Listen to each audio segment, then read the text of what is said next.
La définition du web marketing, généralement, on la simplifie comme étant l'ensemble des techniques marketing, donc marketing traditionnel et publicitaire qu'on applique à l'environnement web.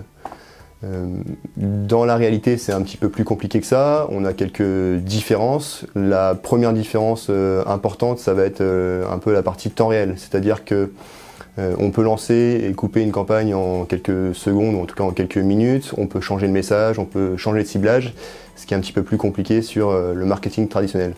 Une autre grosse différence, et qui souvent est appréciée par les gens, ça va être la partie analyse des résultats. On lance une campagne, on est capable de savoir directement combien d'argent ça va rapporter si c'est de la vente en ligne, combien de contacts ça va rapporter, combien de sessions si c'est des objectifs de visite, qu'est-ce que font les gens sur le site internet.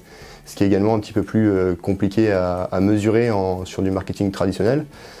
Et enfin, la dernière différence qui monte en puissance depuis plusieurs mois maintenant, ça va être la partie data.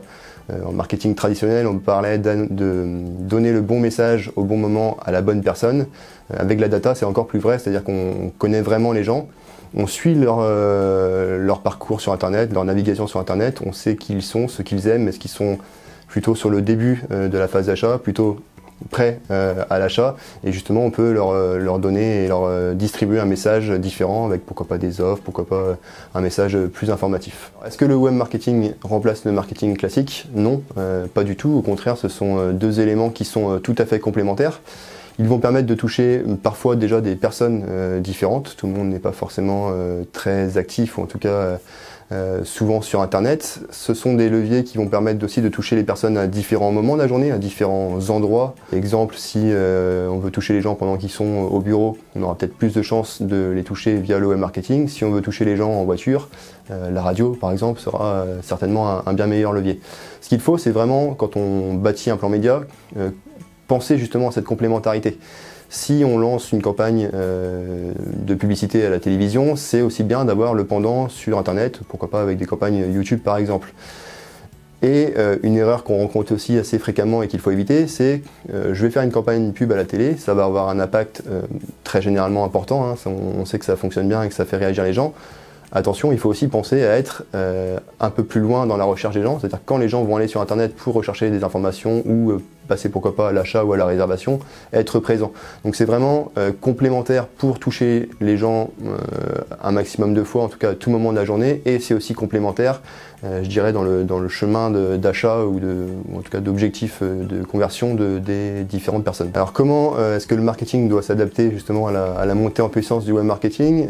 Il y a plusieurs choses, donc ce qu'on vient d'évoquer à l'instant, c'est-à-dire quand on fait un plan média, vraiment prévoir la complémentarité entre le web marketing et le marketing traditionnel.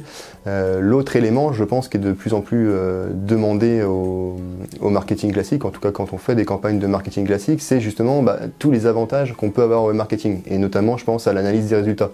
Auparavant, on avait des résultats qui étaient plus ou moins estimés par rapport à des études, on pense que ça a touché tant de personnes, etc.